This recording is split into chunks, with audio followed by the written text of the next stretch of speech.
రాజ్యపు రాజు నవంభోజరాజు. ఆయన భార్య లక్ష్మీదేవమ్మ సంతానం కోసం జటంగముని దగ్గరికి వెళ్ళింది.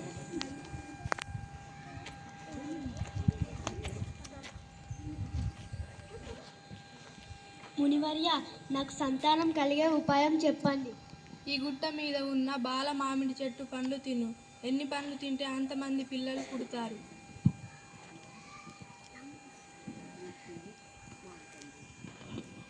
లక్ష్మీదేవమ్మ చెట్టెక్కి పండ్లు తెంపసాగింది. అప్పుడు 12 తలల నాగేంద్రుడు వచ్చాడు.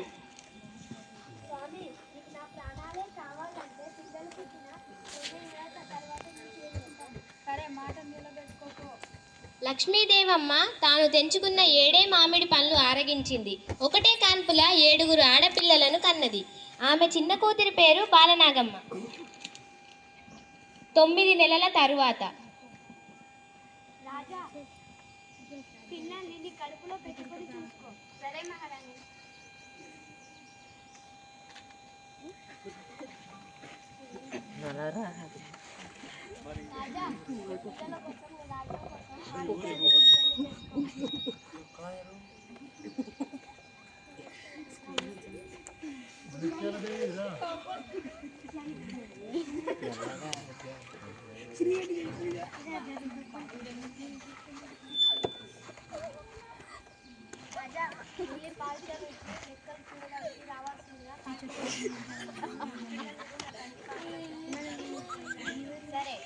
మాణిక్యాలదేవి పిల్లలను చంపడానికి చాలా విధాలుగా ప్రయత్నించింది. ప్రతిసారి లక్ష్మీదేవమ్మ ఆత్మ వారిని కాపాడింది.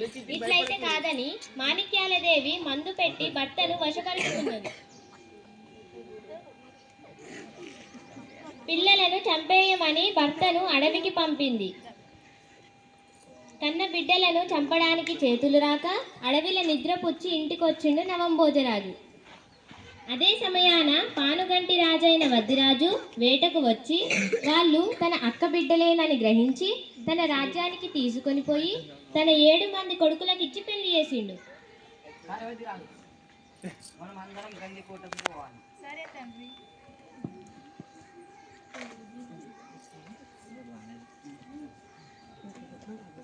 బాలనాగమ్మ, చెప్పండి. నువ్వు మందిరం దాటి బయటకు వెళ్ళొద్దు. బయట వాళ్ళని లోపలికి రానివద్దు. తలారి రామ, కోట జాగ్రత్త. ఇదిలా ఉండగా నాగల్లపూడి అనే రాజ్యంలో ఒక ఫకీరు గాళ్ళ సంగమ్మతో ఉంటున్నాడు. గాళ్ళ సంగమ్మ కంటే అందమైన మగువ ఎక్కడున్నది? అంజనం వేసి చూస్తే బాలనాగమ్మ కనిపించింది.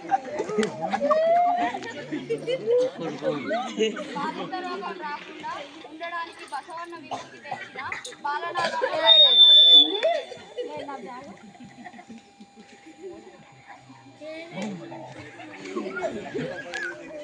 నన్ను పెళ్లి చేసుకో. నేను ఒక వ్రతం చేస్తున్నా. అది పూర్తవడానికి 12 ఏళ్ళు అవుతుంది. అంతవరకు నువ్వు నన్ను తాకితే నీ తల పగిలి చేస్తావు. బాలనాగమ్మను మాయల ఫకీరు ఎత్తుకుపోయిన సంగతి తెలిసి వద్దిరాజు తన వాళ్లతో కలిసి మాయల ఫకీరుతో యుద్ధం చేస్తాడు. మాయల ఫకీరు వాళ్లను రాళ్లుగా మార్చాడు. బాలవద్దిరాజు పంతం పట్టి నాగల్లపూడికి బయలుదేరిండు. దారిలో పులిరాజ పట్టణంలో మనుషులను తినే పెద్ద పులిని చంపాడు. చిలుకవది పట్నం రాజు కూతుర్ని రక్షించాడు. కోటలోకి పోయి తల్లిని కలిసిండు.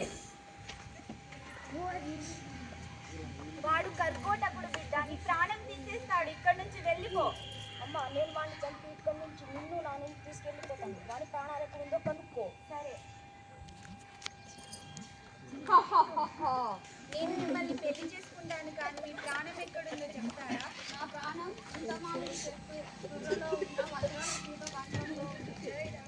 బాలవద్దిరాజు చిలుకను తీసుకొని తన తల్లి దగ్గరకు వచ్చాడు. చిలుక కాలు చేయి విరిచేసిండు. మాయల ఫకీరు కాళ్ళ బేరానికి వచ్చిండు. నాయనా, నా ప్రాణం తీయకు, నీవు చెప్పినట్టు చేస్తా. నా తండ్రిలోను సైనికుల్ని వదిలే, ప్రాణాలు పోయి. నీలాంటి దుర్మార్గుడు బతికుంటే ఈ లోకానికే చాలా నష్టం.